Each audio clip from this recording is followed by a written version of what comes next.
네, 여러분들, 네, 안녕하세요. 어떻게 좀 잘 쉬셨어요? 아, 지금 이제 두 번째 시간이다, 그렇죠? 이제 본론 부분인데요.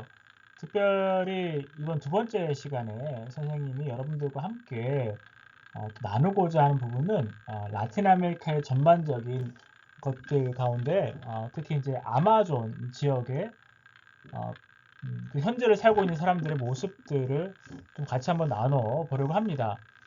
사실은 이제 선생님이 한 7년쯤 됐습니다. 2013년도에 제가 현지조사차 아마존에 간 적이 있었어요.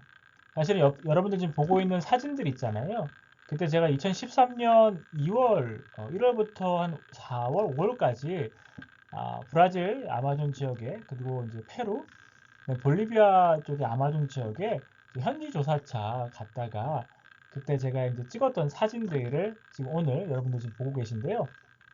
사실은 이제 아마존도 여러 가지 여러분들이 알고 계시는 아마존을 하면은 뭐, 뭐 지구에 허파다, 남미 대륙의 한 지역에 있다, 아마존 하면 울창하다. 뭐 사실 이제 그 정도만 알고 있지만 아마존 지역도 돌이켜보면 참 많은 이야기들을 담고 있습니다.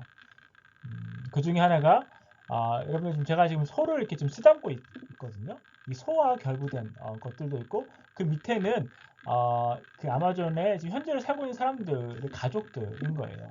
그래서 이제 이런 아마존을 가지고 오늘 조금 더 구체적으로 보면서 오늘 선생님이 이런 본론 두 번째에서 포브레사라고 했습니다. 포브레사가 스페인어예요. 영어로 뭐냐면 퍼버티, 빈곤입니다. 아마존 지역이 사실은 라틴 아메리카 전반적으로 가장 이슈가 되는 것 중에 하나가 빈곤인데 또 불평등이기도 하고요. 이 부분을 사실은 오늘 같이 한번 보면서 특별히 그 아마존 지역과 관련된 것들 좀 같이 한번 보도록 하겠습니다. 자, 선생님 이제 그 여행을 좀 여러분들 앞서 얘기한 것처럼 여행을 좀 같이 이제 가려고 합니다. 아마존의 이제 1차 여행, 아마존의 어제, 그다음에 이제 오늘의 모습, 그다음에 이제 어떤 형태로 오늘에 기반한 이제 그 미래까지 같이 한번 볼 텐데요. 사실 이제 아마존의 어제 하면은 여러분들 어떠한 지금 이미지가 있나요? 지금 여러분들 앞에 있는 사진을 보면요. 그렇죠. 옷을 입고 있기보다는 옷을 좀 벗고 있는 모습들을 많이 볼 수 있다, 그렇죠? 그리고 약간 좀 웃고 있는 모습도 있고요. 그리고 이제 한 족장 같은 분이시긴 한데 어떤 그런 권력보다는 권위가 좀 더 있는 모습들도 볼 수 있을 것 같고요. 그리고 지금 보면 그 고무액입니다. 그 고무공인데요. 그거 갖고 지금 그 놀이를 하고 있는 모습. 산업보다는 놀이가 있었던, 흥이 있었던. 그리고 지금 보면은 누에 같은 거죠, 있죠? 그 벌레를 이렇게 먹는 모습이긴 하지만 그 사람들은 어떻게 보면 자연과 어떤 그런 조화, 순응, 뭐 그런 것들을 좀 이렇게 담고 있는 모습이지 않을까요? 그리고 중간에 보면 지금 핑크색의 그 돌고래 보이죠? 그 사실은 이제 원래 이게 원래 바다에 있는 거죠, 그렇죠? 근데 이게 지각 변동을 하면서 바닷물이 위로 융기하면서 안드 산맥을 만들었고 거기에 이제 고래들이 갇히면서 그게 자연적으로 색깔이 이렇게 핑크색으로 변하는 어떤 모습들. 어떻게 이렇게 보면은 자연과의 조화, 순응, 그 가운데서 평안함, 뭐 그런 것들을 사실 이제 볼 수 있는 그런 사진인 것 같고요. 특별히 보면 지금 저기 위에 보면 시 같은 게 있습니다. 그 고무나무 시거든요. 이 고무나무 시와 관련돼서 연동해서도 또 아마존에 재밌는 이야기가 있습니다. 그래서 이게 모든 것을 다 얘기할 수는 없지만 일단은 아마존의 어제 모습이라고 볼 수가 있습니다. 자, 먼저 자, 아마존의 어제 오늘. 아마존이라는 것은요, 원래 아랑 마존이 합쳐진 거예요. 아는 없다라는 뜻이고 마존은 가슴이거든요. 가슴이 없다. 이게 무슨 말이죠? 자, 이 부분은 선생님이 나중에 그와 관련된 것들을 보면서 조금 더 얘기를 하도록 하고요. 또 아마존의 또 어제의 모습은 옷을 입지 않은 상태, 아까 말씀드렸죠.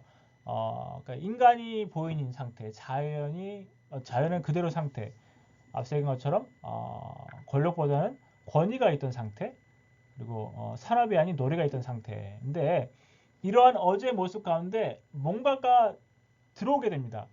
사실은 선생님이 개인적으로 좋아하는 단어가 사실 있는데, 시간이라는 단어거든요. 시간은 우리가 보통 알고 있는 크로노스, 그 크로놀로지를 얘기하잖아요. 그렇죠? 그냥 시간의 흐름에 따라서 흘러가는 시간은 크로노스고, 그 다음에 카이로스, 그 의미가 있는 시간인 겁니다. 이 아마존 지역, 사실 이 아마존뿐만 아니라 이 라틴 아메리카 전체에서 정말로 의미가 있는 시간 중에 하나가, 그래서 선생님이 역사적인 그날로 지금 표시를 했는데요. 그게 이제 그 프란시스코 피사로가 이제 이쪽 그 멕시코 쪽이 아닌, 그러니까 우리가 알고 있는 마야 문명 쪽이 아니고 아스텍 쪽이 아닌 그 페루 밑에 있는 인카,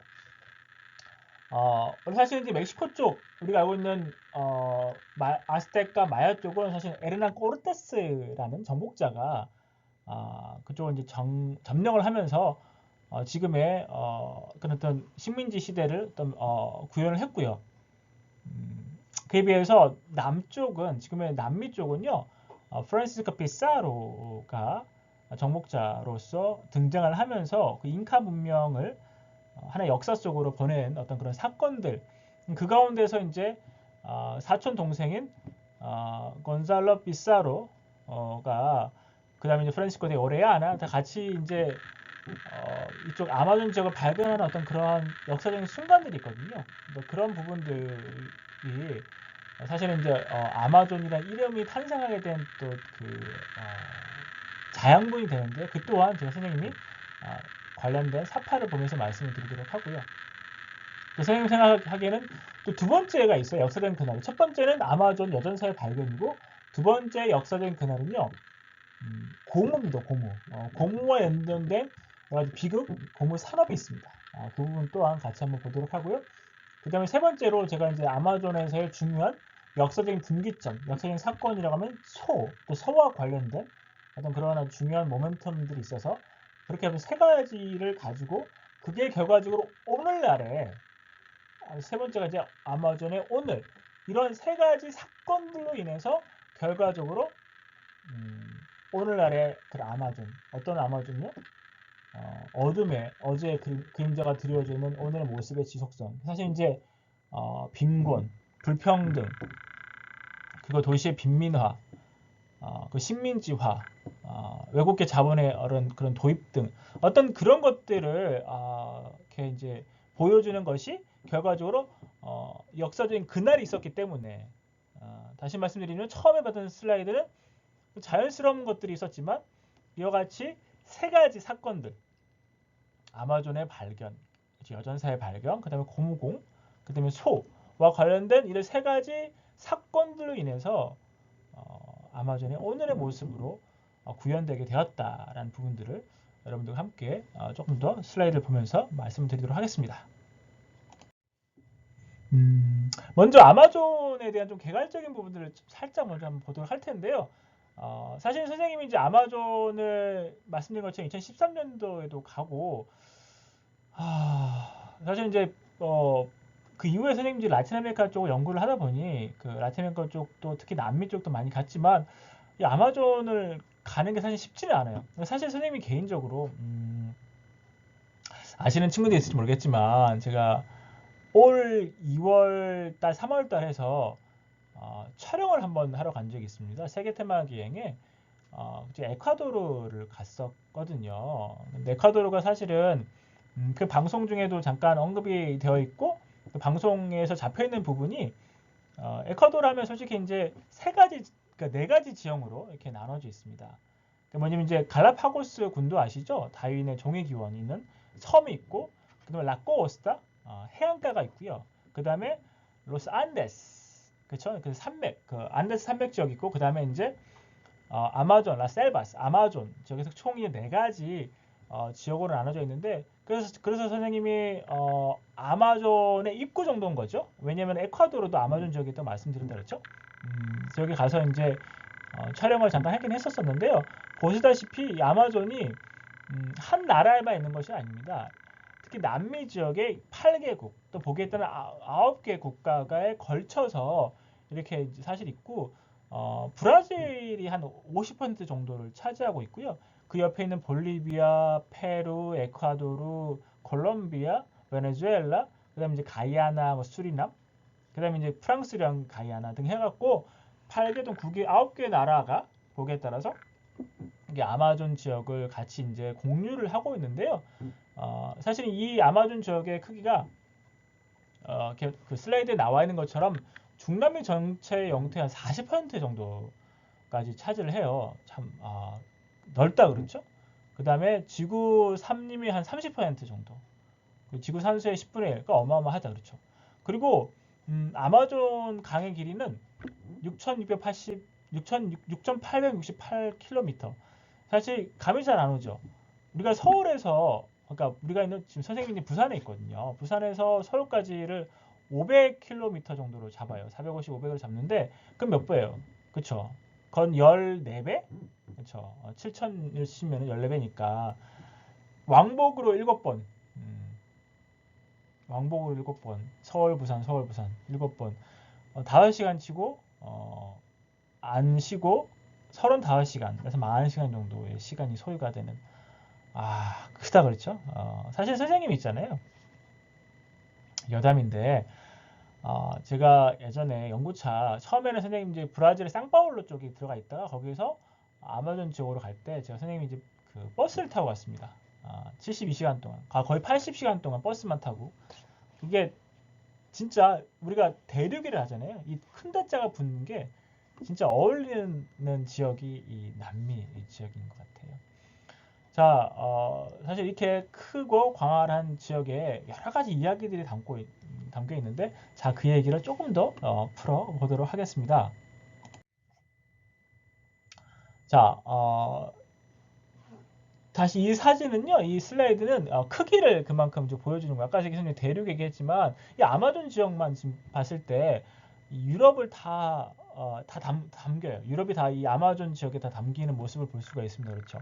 러시아를 제외하고, 그렇죠? 보면은, 예, 영국, 스페인, 이태리, 포르투갈, 프랑스, 체코, 독일, 뭐, 모든 나라들이 이 아마존 지역, 그만큼 아마존이 크다라는 것을 단적으로 사실 이제 보여주고 있고요.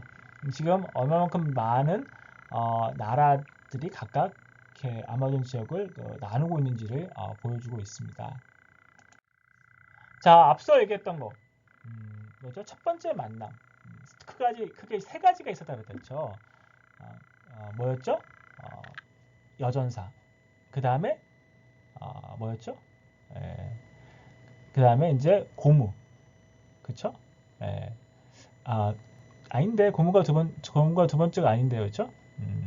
자, 우리가 시간대로 여러분들 찬찬히 이제 보면서 그 내용들이 어떤 건지 한번 왜냐면 그 순간순간 역사적인 사건들이 있다는 것을 얘기를 하고자 하는 거거든요. 자, 첫 번째, 아마존 여전사. 자, 사실은 앞서 말씀드린 것처럼 프란시스코 피사로와 오레아나가 이제 그 정복자였습니다. 그러니까 페루 지역, 지금의 페루 지역에 원래 잉카 문명이 발달했었는데 거기에 이제 정복자로 이제 등장을 딱 하면서 원래는 이제 금은 보화를 찾기 위해서 사실 그래서 엘도라도를 얘기를 하거든요.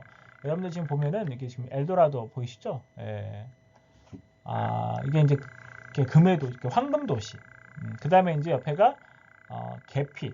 사실 이제 그 유럽의 계피가 되게 이제 귀했거든요. 그래서 이제 황금과 계피가 많다라고 이제 들어서 그쪽을 이제 뭐 수색하고 하다가 그쪽이 없었던 거예요. 근데 저 안쪽으로 들어가면 그 당시 여기가 이 지역을 아마존을 부르지 않았던 것 같아요. 이제 근데 이쪽으로 들어가면 황금과 계피가 많다라고 이제 듣고 그래서 이제 그 피사로와 오레아나가 같이 이제 이쪽 지역으로 들어가다가 둘이 갈리게 됩니다. 그래서 이제 오레아나가 조금 더 깊이 들어가게 됐고 지금의 아마존 지역입니다.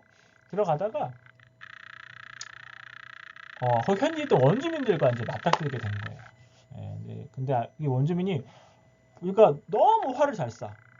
예.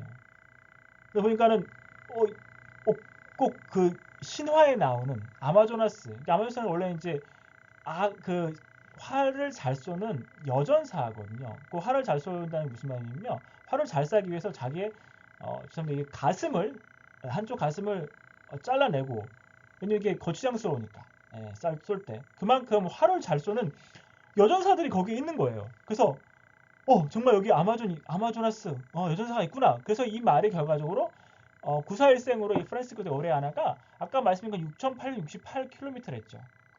그런 아마존 강을 나와서 왜냐면 이쪽 우리가 그 대서양이잖아요. 건너편에가 스페인입니다. 그래서 이제 구사일생을 하고 배를 타고 스페인으로 넘어간 거예요. 그래서 자기가 얘기한 거죠. 그때 우리가 신화를 알고 있던 아마조나스 가슴이 없는 여전사들이 거기에 있었어. 활을 잘 쏘는. 그래서 붙게 된 게 이제 아마존. 아까 이제 어원상 없다. 마존이 가슴이 없는 사람 전사. 그래서 여전사. 그게 어디 이쪽 지역에 있었다. 그래서 붙은 게 이제 아마존이라고 이제 하는데요. 사실 이렇게 이제 유럽 사회에 알려지게 되면서 되고 이제 그 정복의 시대에서 이제는 뭐죠? 식민지 시대로 넘어가게 됩니다. 왜? 이런 것들이 많다라고 해서 유럽의 사람들이 이쪽 그 라틴 아메리카 정말 황금을 찾아서 사실은 나중에도 이렇게 말씀을 드리겠지만요. 라틴 아메리카에는 황금은 사실 별로 없었습니다. 오히려 은이 사실 이제 많았고요. 자, 이 부분 또한 선생님이 나중에 슬라이드를 가지고 좀 구체적으로 말씀드리겠습니다. 자, 이제 두 번째는 이제 고무공. 고무공. 또 고무공과는 또 어떠한 또 이렇게 이야기들이 있을까? 사실 이제 이게 지금 고무 열매예요. 고무나무 열매. 아까 죄송합니다. 고무나무 씨앗입니다. 씨앗. 이게 이제 이 고무나무인데요. 여기 보면 이제 이게 고무나무로 해서 고무나무 액을 채취하는 사람을 현지어로는 쉐링거라고 하는 쉐링게로 그리고 이제 영어는 러브 테퍼라고 하는데요. 고무나무 액을 채취하는 사람. 그래서 고무나무에는요 이렇게 액이 나옵니다. 이렇게 해서 받는 거예요. 이렇게 양동이 좀 조그만 거 있죠? 이렇게 받아서 나중에 이제 우연찮게 황을 이렇게 떨어뜨리면서 가황이 되면서 현재 어떻죠? 이렇게 타이어를 만들 수 있는 어떤 그런 형태가 되었는데요. 사실은 여기 보면 이제 고무나무를 가지고 이렇게 놀이를 했던 겁니다. 그렇죠? 근데 이게 결과적으로 이렇게 정복자들이 들어오면서 그렇죠? 그다음에 이제 식민지를 하던 사람들이 들어오면서 이렇게 이제 이런 형태의 모습들을 보이게 됩니다. 이게 무슨 모습이냐면요. 여기가 이제 고무나무 액을 채취하는 사람들이 결과적으로 고무나무라는 거는 아마존 저기 밀림 안에 있거든요. 그래서 사람들이 이렇게 고무나무 액을 채취를 하고 이것을 이렇게 이제 불에 해서 모아갖고 이런 결과적으로 이런 사람들의 결과는 이제 백인들이란 말이에요. 백인들 어떻게 노동자들을 활용해갖고 그걸 가지고 어떻게 해요? 자, 이거처럼 지금 여기가 이제 그 아마존 지역의 아마조나스입니다. 아마조나스. 지금의 브라질의 이 당시 오페라 하우스거든요. 그만큼 이제 부가 많았다는 거죠. 이렇게 부가 창출이 됐고 이 부 또한 사실 어디로 넘어갑니까? 유럽으로 넘어가는 어떤 그런 모습들을 이제 담은 그런 지금 슬라이드인데요. 특별히 이것이 추후에는 1800년도, 1900년도 되면서 혹시 여러분들 포디즘이라고 들어봤나요? 포디즘이 뭐냐면 자동화를 포디즘을 합니다. 그러니까 사실 이제 포드가 원래 사람 이름이잖아요. 그렇죠? 그래서 자기가 처음으로 이제 자동차를 대량 생산을 하게 한 사람이 포드고 그래서 대량 생산 자동화라고 할 때 그걸 이제 우리가 보통 포드즘이라고 하거든요. 포드주의라고 얘기하는데 사실은 이제 이 자동차의 가장 중요한 건 사실 엔진이죠. 그렇죠?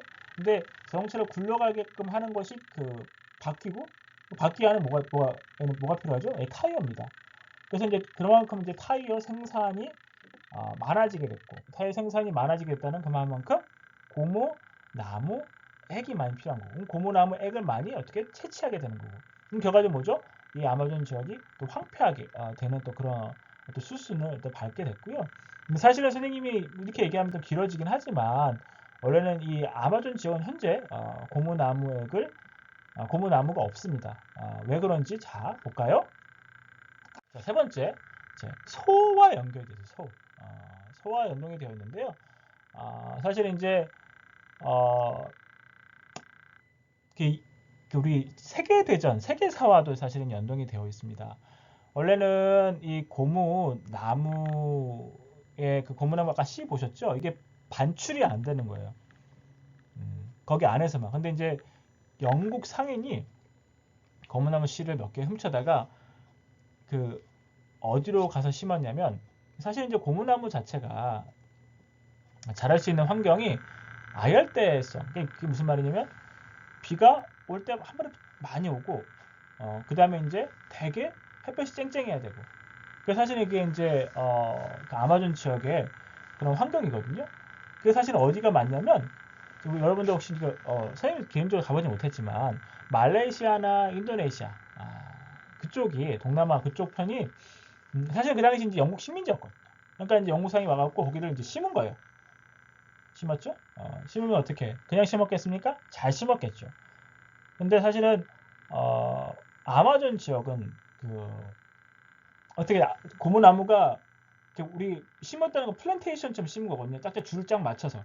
줄을 맞춰서 한다는 건 뭐냐면 베기가 쉬워요. 고무나무 액을 채취하기가 쉽단 말이에요. 근데 그냥 자연 상태에서는 나무가 여기 있다가 저기 있다가 옆에도 있을 수도 있고 10m 있다 있을 수도 있고 어떻게 해요? 시간 대비 산출량이 차이가 있겠죠. 왜냐면 플랜테이션 그 영국 상인에 의해서 고무나무가 심겨진 인도네시아나 뭐 말레이시아, 싱가포르 이쪽에는 플랜테이션으로 되어 있으니까 고무나무 액 채취하는 게 시간 대비 산출량이 많았던 거고 그에 비해서 아마존 지역은 아니었거든요. 그래서 이제 나중에 아마존 지역은 그 고무나무 자체를 액을 생산하지 않았습니다. 왜? 그만큼 시간 대비 생산량이 떨어지니까. 그쵸? 근데 이제 그렇게 이제 방치되어 있다가 결과적으로 소가 등장하게 되는데 앞서 여러분들 기억나시나요? 그 소 처음에 화면에 선생님이 소 이렇게 쓰다듬고 있었던 거 여러분 기억나시나요? 거기가 보면 인도소예요.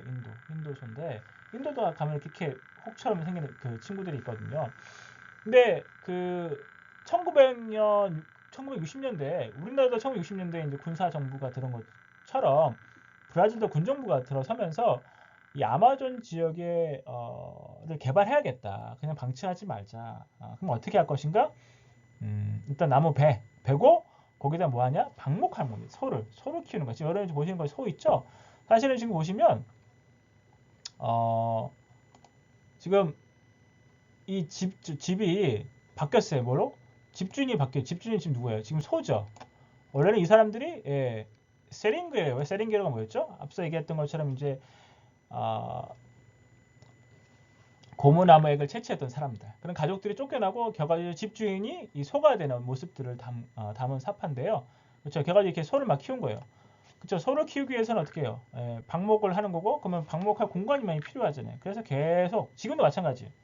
오늘의 아마존을 보여주는 극단적인 이유 중에 하나가 사실 소가 등장하면서 소가 이제 왕님이 되고 그래서 사실은 이제 그 브라질의 넘버 원, 넘버 투 수출 품목이 뭐냐면 소고기예요, 소고기. 그 소를 이렇게 키우면서 소고기 수출 엄청나게 많이 하고 있습니다. 그래서 이제 소를 많이 키우려고 하니까 소가 있어야 될 공간이 필요하고 서 있는 공간을 필요하니 어떻게 나무들을 태웁니다. 그래서 이 태운 가운데 지금 태우고 있는 모습 보이죠? 나무들이 타고 있는 모습들. 그다음에 그 가운데서 이제 그 현지 원주민 애들이 그렇게 방치된 곳에서 이렇게 놀이를 즐기고 있는 모습들 보이고 있는데요. 이처럼 선생님이 말씀드린 것처럼 이렇게 이제 세 가지, 그쵸? 세 가지로 인해서 오늘날에 이제 아마존의 그런 모습들로 구현이 되고 있다. 그래서 이제 앞서 제가 처음에 여러분들한테 보여드렸던 소 있죠. 그 소를 지금 가지고 이렇게 그 현지에서 제가 찍은 사진이에요. 예, 그리고 소고기도 먹기도 하고 이렇게 이제 사람들이 이런 형태의 가옥으로 삶을 영위를 하고 있습니다. 자, 그래서 동시에 그러니까 사실은 이제 보면은 이게 아마존 그 관련된 도서에 나와 있는 사진을 선생님이 하나 지금 가져온 건데요. 이게 지금 보면은 잘 모르겠지만 이게 삼양라면 봉지예요. 삼양라면 봉지. 거기에 누군가 갔었나 봐요. 그래서 봉지를 버렸는데 이 친구가 어떻게 거기에 이제 재질이 좋단 말이에요. 담길 수 있는 컨테이너가 잘 없으니까 거기에 이제 여러 가지 열매가 됐든지 담겨놓고 이렇게 보관하는 것들을 볼 수가 있고요. 그리고 보면은 옆에 보면은 원주민들이 꼭 시위를 하는 것 같죠? 예, 시위하는 모습이거든요. 이게 뭐냐면 스페일 때 워스버버스 그래서 이제 포인데 그 지금 그 예전에는 지우머 호세피라고 여자 그 브라질 최초 여성 대통령이었을 때 시위하는 모습인 거예요. 왜냐면 이제 그 호세피 대통령은 좌파 사실 이제 나중에 우리가 선생님이 이제 여러분들과 함께 이후에 지금 현재 그 라틴 아메리카 하면 21세기에 들어서면서 새로운 형태의 정치적인 어떤 흐름들이 나왔는데 그게 뭐냐면 그 좌파 물결이 일어난 거고 그런 맥락에서 지금 호세피라고 브라질 첫 번째 여성 대통령이 등장을 했는데요. 그런 가운데서 이제 이 친구들이 원주민들이 얘기한 거는 뭐냐면 네가 그 당선하기 위해서 우리한테 얘기했던 게 뭐냐면 자연과 환경 그리고 우리 원주민들 많이 보호해 준다고 그러지 않았느냐. 근데 여전히 어떻게 해요? 보시다시피 이렇게 불이 타고 있고 또 여기 보면은 여기 아마존 지역에도 원유가 많이 납니다. 그 원유가 많이 난다는 거는 결과적으로 외국계 자본들이 많이 지금 들어와 있고요. 외국계 자본들이 어떻게 해요? 나중에 보시겠지만 원유를 그 송출하기 위해서는 그쪽 지역에 그런 그 왜냐면 그게 화석 연료잖아요. 화석 연료라는 게 결과적으로 우리 정말 수백만 년 전, 수억 년 전에 있었던 그런 동식물들이 썩어진 거란 말이에요. 그럼 결과적으로 그 안에 것들을 파야 되고 그러면서 그 석유를 빼고내기 위해서 여러 가지 분출물들, 부산물들이 많이 나온단 말이에요. 그럼 결과적으로 그 주변이 어떻게 자연스럽게 오염되는 형국이 되거든요. 그리고 보면 여기 위에 거 보면 이렇게 파이프라인이죠. 그걸 뽑아내기 위해서 녹슨 파이프라인. 이거 하나 그 건설하기 위해서는 얼마만큼 많은 자연들을 훼손했겠습니까? 그렇죠? 이런 것들이 지금 현재의 모습이다라는 것을 여러분들 지금 확인할 수 있고요. 자, 동시에 그 라틴 아메리카 하면 아까 이거 지금 이제 첫 번째가 퍼버티, 빈곤이고 못 살아요 전반적으로. 근데 라틴 아메리카 또 다른 키워드는요. 데스 이구알다 이게 뭐냐면 불평등이에요. 불평등. inequality. 예, 여러분들 지금 앞에 지금 보고 계시는 게 지금 그렇죠? 담장 하나로 초호화판 맨션 같아요. 저택. 층마다 지금 화장실이 층마다 풀장이 있죠. 그리고 그 다음에 테니스장이 있고 또 전반적으로 다 같이 쓸 수 있는 그렇게 이제 수영장이 있고 근데 옆에는 바로 다 판잣집에 촘촘히 있고 그냥 보기만 해도 좀 안쓰러운 바로 이게 담벼락 하나로 그만큼 이렇게 차이가 많이 나는데요. 여러분들 지금은 사실은 아니에요. 근데 수년 전만 해도 전 세계의 갑부 1위 가 누구였냐면 멕시코 사람이었어요. 사실 그 사람은 레바논 계이긴 한데 멕시코 사람이 전 세계 1위였어요. 우리가 보면 빌 게이츠나 뭐 그런 사람이 아니라 멕시코계 사람이. 그 사람이 이제 통신 분야로 해서 재벌이 된 건데요. 칼로스 슬림이라고.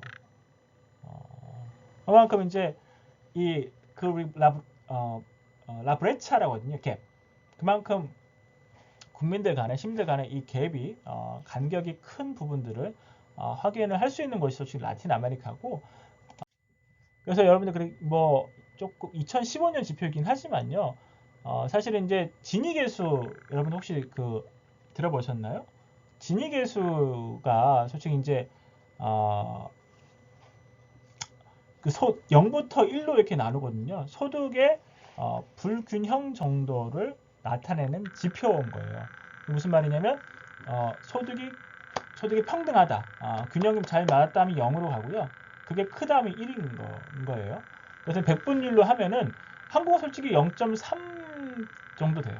그럼 여기는 보면 불은 0.5 되게 높은 거거든요. 전반적으로 0.4, 0.56 이렇게 나오는 부분들을 볼 수가 있고 이런 아주 지니스뿐만 아니라 전반적으로 다 보면 라틴 아메리카가 종교나 성평등이나 이런 부분들이 타 지역, 타 국가보다 불평등 정도가 좀 많이 있다라고 이렇게 볼 수가 있고요. 사실 이런 것들로 인해서 불평등 개수입니다, 그렇죠? 불평등 개수.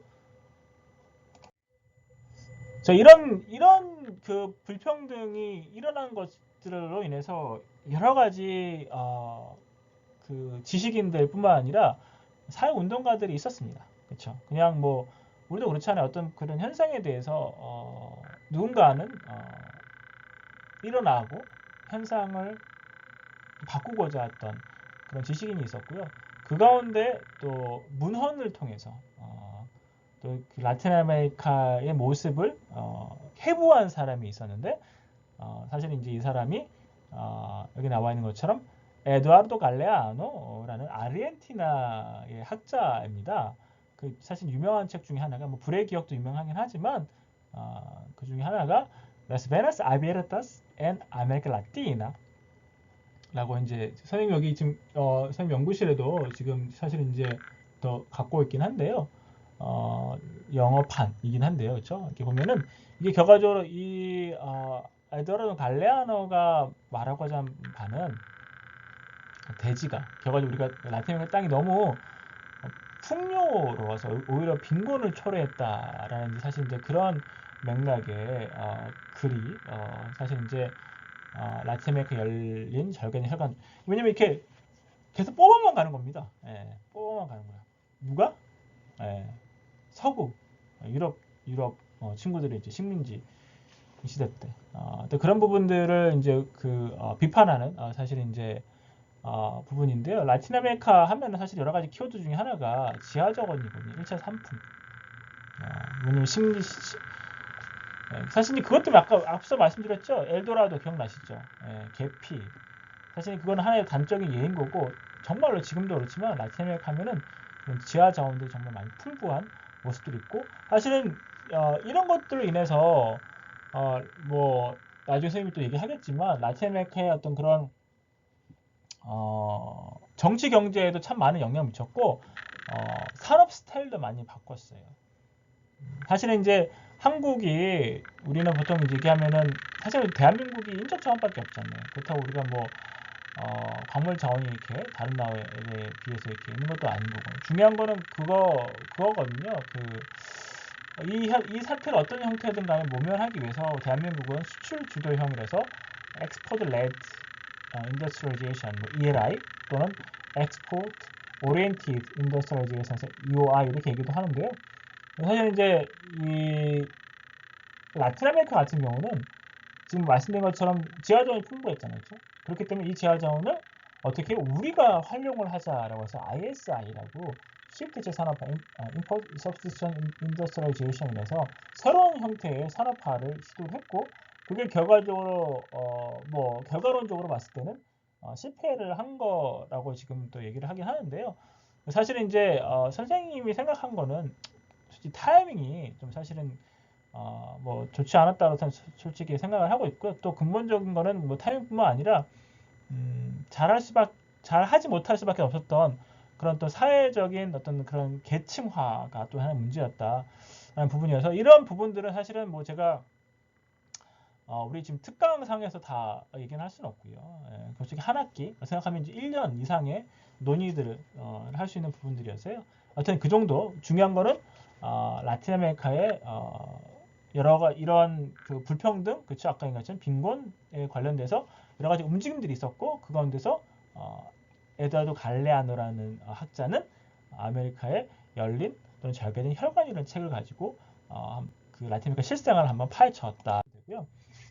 또 그와 관련돼서 그런 또 파블로 네루다라는 또 칠레의 유명한 또 시인이 또 있었고 또 시로서 그렇죠? 소설로서 오스발도 과외사미는 또 그림으로서 또 이렇게 이제 라틴 아메리카의 실상을 불평등과 빈곤을 또 이렇게 담아내기도 했고 호세 카를로스 마리아 떼기라고 하는 사람은 실질적으로 정치에 또 참여를 하면서 사실 이제 우리 같이 이제 선생님이 원래는 의도한 거는 영상을 같이 이제 보면서 얘기를 하고 싶었는데 사실 그 영상 잠깐 보일 때 제가 말씀을 드리도록 할게요. 어떤 호세 카를로스 마리아 떼기가 어떤 한 사람한테도 큰 영향을 줬고 그게 결과적으로 본인이 라틴 아메리카에 참여 정치를 하면서 이루지 못했던 거를 이 사람이 결과적으로 어떤 형태든 간에 이뤘고 이걸 통해서 아직까지도 그런 유산들, 혁명의 유산이 남기게 있는 그게 뭐냐면 바로 체게바라입니다. 혹시 이제 여러분들 들어보셨어요? 체게바라? 그쵸. 사실 라틴 아메리카의 여러 이제 그런 아이콘들 중에 하나가 대표적으로 이제 체게바라 이렇게 담배 거나 물고 시거 그쵸? 쿠바산 시거라고 하는데 이렇게 하고 모습들 이렇게 베레모 같이 쓰고 있고 멋있죠, 그렇죠? 사실 이게 체게바라가 아까 얘기했던 그 호세 마리아 떼기 그 사람의 어떤 그런 철학적인 그런 책에 많은 영감을 또 받았거든요. 자기가 이제 모터사이클 다이어리라는 영화를 선생님이 지금 잠깐 소개를 하려고 하는데요. 확인해본 결과 지금 이게 영화를 이렇게 보여주면 드리면 이게 더빙하는 가운데서 저작권 부분에 좀 이렇게 퀘스천 마크가 뜨네요. 그래서 원래 의도는 같이 이제 영상들 보면서 하면 좋은데 여러분들 사실 이거 유튜브 있잖아요. 유튜브에서 여러분들 접할 수 있어요. 그래서 여러분들 선생님 강추 이제 곧 방학이다 그랬죠? 하여튼 여러분들 꼭 이렇게 한번 2000세계 전 세계가 열광한 감동의 화제작 사실은 이게 1959년 쿠바 혁명이 이끌었던 이 체게바라가 본인이 사실은 이제 아르헨티나 출신이고 유복한 가정이었고 그리고 의대생이었단 말이에요. 그리고 보통 중산층 이상의 어떤 그런 삶을 살고 있던 친구가 라틴 아메리카라는 그런 대륙에 몸을 맡기면서 오토바이를 통해서 몸을 맡기면서 대륙을 몸소 담았고 이 담는 과정 가운데 사회적 아까 얘기했던 그런 불평등과 빈곤을 본인이 직접 체험을 하게 되면서 어떻게 해요? 혁명이라는 어떤 그러한 카드를 가지고 실질적으로 쿠바 혁명을 1959년도에 쿠바 혁명을 이끌었고 그 이후에 라틴 아메리카의 혁명을 이끌다가 사실 이제 볼리비아에서 이제 산악 전투, 게릴라 전투 가운데서 이제 체포 및 사살된 걸로 이렇게 지금 알고 있는데요. 진짜 강추. 그래서 여러분들 꼭 한번 보면 좋을 것 같고요. 이렇게 보면 선생님이 영상의 어떤 그런 중간중간 것들을 좀 이렇게 담았거든요. 그래서 이제 좀 같이 보면 좋겠는데 제가 확인해 본 결과 앞서 말씀드린 것처럼 이 저작권 부분 때문에 영상을 같이 좀 보지는 못하고요. 일단 저는 이렇게 보면서 첫 번째 에피소드, 첫 번째 장면을 저는 이제 준비, 부족함의 채워짐. 그러니까 준비를 통해서 부족함과 채워짐이라는 게 솔직히 역설적인 단어인 거잖아요. 근데 이제 이 체게바라가 이런 준비를 통해서 그리고 실제로 가면서 자기가 라틴 아메리카에 대한 이해 정도가 점점 채워지는 어떤 그런 부분들이 있어서 선생님이 첫 번째 그 타이틀을 준비 채워짐의 부족함의 채워짐을 했고 그 다음에 이 친구가 이제 처음으로 아르헨티나에서 칠레로 넘어갈 때 배를 타고 넘어갈 때 이 친구는 이제 느낀 거죠. 이제 아르헨티나를 한 대륙에서 한 국가에서만 머문 것이 아니라 칠레 그리고 페루 그쵸? 콜롬비아, 베네수엘라까지 그리고 저 나중에 쿠바까지 가게 되는 큰 어떤 그런 단초 처음으로 넘어가는 하나에서 하나 처음에 솔직히 그렇단 말이에요. 처음 하기가 힘들지 그 다음부터는 사실 그렇게 어렵지 않거든요. 어떤 이제 그런 모습들 그래서 저는 이제 처음 타국 나눠짐에 대한 생각 이렇게 한번 나눠보았고요. 자 이제 이 친구가 처음으로 이제 그런 불평등과 그 성차별과의 직접적으로 조우하는 겁니다. 여기를 보면 이제 페루 쪽이에요. 페루의 이제 원주민 분과 이제 대화를 하는 가운데 한 분은 스페인어, 카스티아노를 잘하고 한 분은 카스티아노를 못해요. 카스티아노가 스페인어라는 뜻이거든요. 원래는 카스티아노 자체도 원래 스페인의 한 지역의 지금의 서울 지역인 거죠. 그래서 나온 것은 이제 제가 거기가 카스티아 지방이었거든요. 그래서 지금 저희들이 그걸 이제 스페인어 또는 카스티아노라고 이렇게 하는데 두 분 중에 한 분은 교육을 받아서 스페인어를 하지만 다른 한 분은 교육을 받지 못해서 현지어, 깨추아어, 현지어인 잉카의 후손들이죠. 깨추아어를 하고 있어서 이 친구가 처음에 이제 결과적으로 언어를 못한다는 거는 교육을 못 받았다는 거고 교육을 못 받았다는 건 결과적으로 뭐죠? 그냥 불평등이 있었다는 거죠. 남녀 불평등, 특히 성차별 어떤 그런 것들과 처음 이제 조우하면서 대화하는 장면이 있습니다. 안타까워요. 같이 이제 보시면서 이렇게 하면 훨씬 더 나을 텐데 다시 말씀드리지만 여러분들 모터사이클 다이어리 유튜브에서도 얼마든지 다운받아서 볼 수 있으니까 많이 보시도록 하고요. 자, 그 다음에 이제 이 친구가 이제 페루에 한 이제 그 나병 환자촌에서 왜냐면 이 친구 원래 말씀드린 것처럼 이 의사였단 말이에요. 뭐 아직 뭐 졸업생은 아니지만 이 사람이 이제 그 나병을 겪고 있는 사람들, 그 나병 환자촌에 가서 이렇게 하는 건데 거기서 삶을 사는 건 아니고 그 강을 기점으로 해서 나병 환자촌이 있고 그다음에 이제 그 나병들을 돌보는 사람들 이렇게 구분지어서 살고 있습니다. 그 사람이 이제 이게 어떻게 생각하면 저는 이게 이 장면이 되게 담고 있는 것이 많다라고 해서 사실 이제 이 장면 한번 뽑아왔거든요. 그 병이 구분짓는다, 신분을 계층을 만든다라고 해봤는데 왜냐면 이 병이란 것이 결과적으로 이제 가진 자와 못 가진 자, 배운 자와 배우지 못한 자 어떤 그런 것들을 나타내는 그 병이 아닌가. 그리고 이걸 통해서 결과적으로 신분을 계층을 만든다는 건데 사실은 이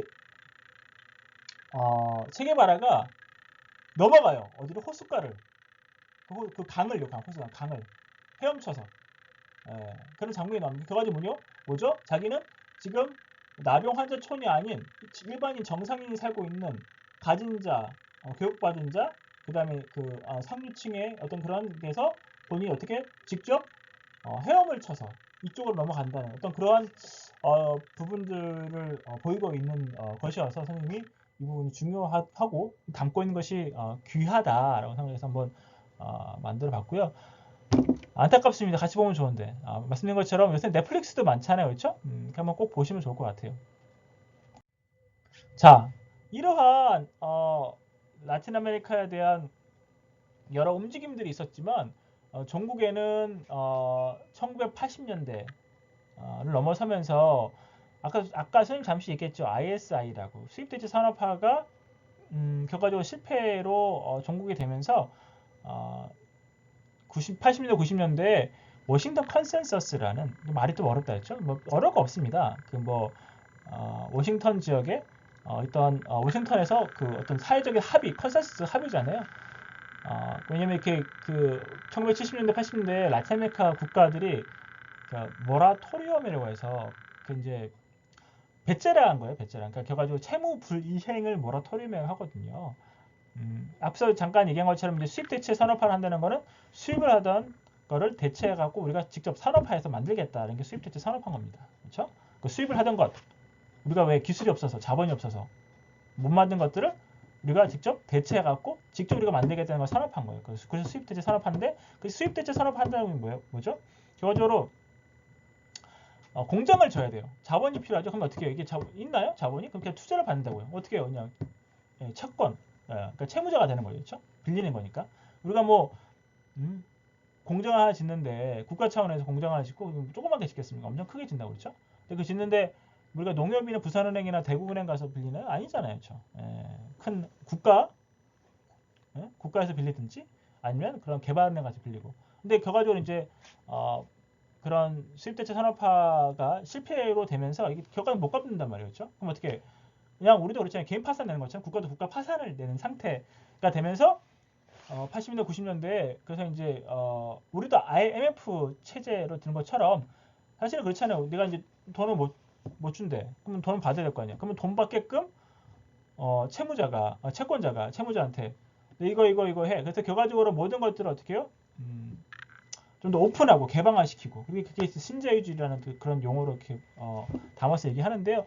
그런 것들이 들어오면서 오히려 그런 불평등과 빈곤이 괜찮아질 거 생각했는데 그렇지 않고 오히려 더 벌어졌고 그런 것들로 인해서 결과적으로 국민들이 할 수 있었던 건 뭐냐면 90년대부터 해서 투표를 했고 그게 이제 첫 번째 우고 차베스 베네수엘라 우고 차베스부터 당선이 되면서 그 브라질의 룰라 실바 그 다음에 아르헨티나고 넘어가고 파라과이 루고 넘어가고 에콰도르 그 다음에 볼리비아 에보 모랄레스 라파엘 코레아의 에콰도르 뭐 이렇게 이제 그 다음에 칠레 미첼 바찰렛과 같은 이제 좌파 성향의 이념으로 장착된 정치가들이 정권을 창출을 하게 된 것이 결과적으로 21세기 초반의 라틴 아메리카 첫 10년이거든요. 이것과 관련돼서 사실 보면은 이와 같은 이제 모습들을 확인할 수가 있습니다. 그렇죠? 방금 선생님이 말씀드린 것처럼 지금 보면은 니콜라스 마두로는 2012년, 2013년도에 사실 정권을 잡았어요. 왜냐면 우고 차베스 98년부터 지금 한 10년 이상을 하다가 갑자기 이제 그 사망을 했습니다. 예, 그 병으로. 그러면서 갑자기 이제 니콜라스 마두로 그 당시 외교부 장관이었는데 집권을 하게 됐고 그러고 나서 이제 보면은 지금 나온 것처럼 사실은 그 콜롬비아를 제외하고는요 다 거의 다 이제 우리가 보통 이제 그 핑크 타이드를 얘기하거든요. 레드가 약간 이제 좌파라는 어떤 그런 사회주의 어떤 그런 사회주의를 색칠하는 색감인 거잖아요. 근데 사실 그거보다 약간 톤 다운돼. 그래서 약간 moderate. 그래서 약간 이제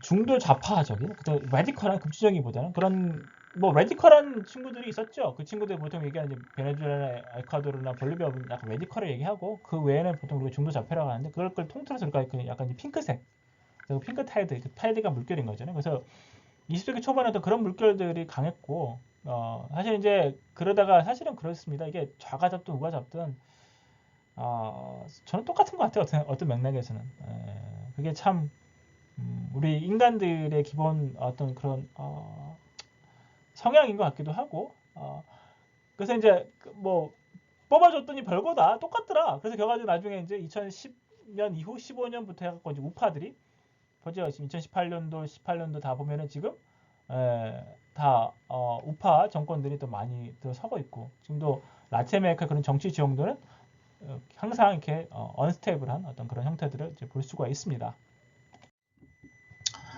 사실은 뭐 그 선생님이 앞서 그 슬라이드를 보고 말씀드린 부분들이 지금 우리 본론에 있는 슬라이드에 지금 담겨져 있어서요. 여러분들 제가 30초 정도 드릴 테니까 한번 눈으로 한번 읽어 보실 수 있을까요?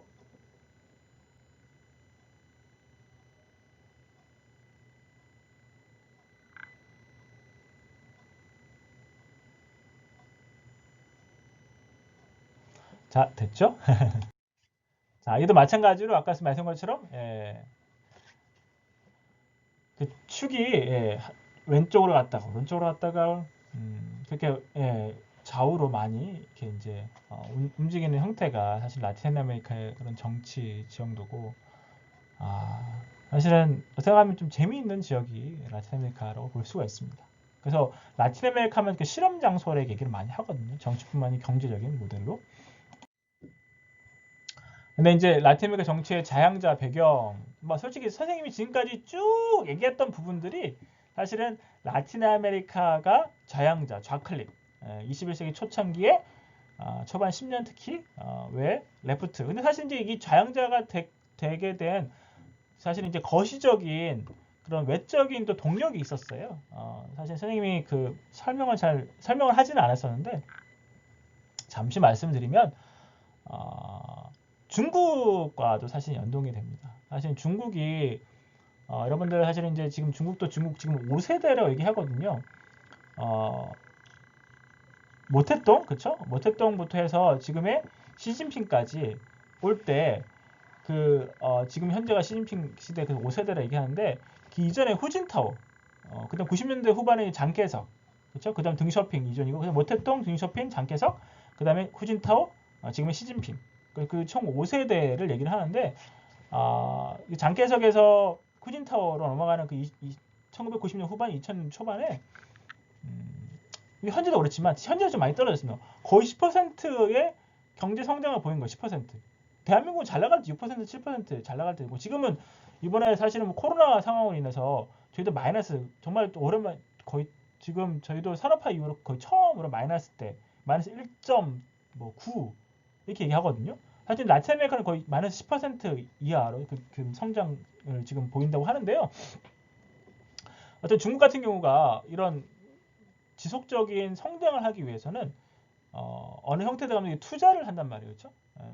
그렇죠. 그 투자하는 이유가 Sustainable Development, 중국 내에 지속적인 성장하기 위해서. 근데 지속적인 성장하기 위해서는 뭐가 필요하냐면 원자료, 그렇죠? Raw Material, 1차 상품. 어디에 많아요? 라틴 아메리카, 아프리카에 많아요. 그래서 사실은 중국 애들이 이쪽 지역에 투자를 엄청나게 많이 합니다. 그래서 어떻게 다 가져가, 많이. 그럼 어떻게 투자를 많이 받잖아. 우리가 가진 게 1차 상품이니까. 아까 그렇기 때문에 아까 아마존 지역에 아까 보면은 아마존 오늘의 모습 자체도 사실은 그런 모습과 연동이 되어 있거든요. 황폐되는 것. 아까 아마존 지역에 석유 수출한다고 나와 있던 거 봤죠? 보셨죠? 중국계 자본들이 많이 들어와 있단 말이에요. 그래서 어떻게 해요? 근데 일단은 21세기 특히 들어서면서 중국이 출거 정책이라고 해서 밖으로 나가서 우리가 직접 투자도 많이 하자. 그런 것과 연동되면서 좌파 정권이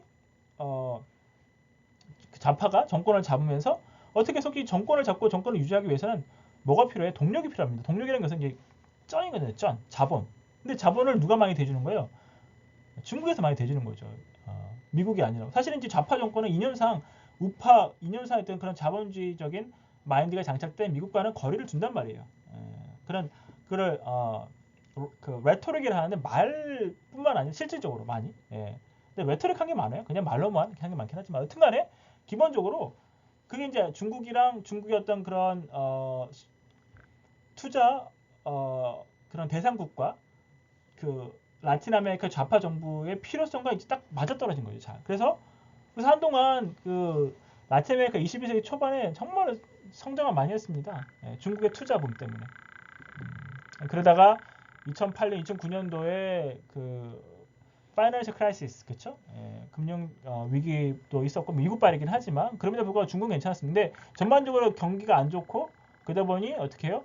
예전만큼 그리고 그러다 보니까 그 석유값이 떨어지고 특히 베네수엘라 같은 경우는 수출의 92~3% 거의 다가 수출하는 게 석유거든요.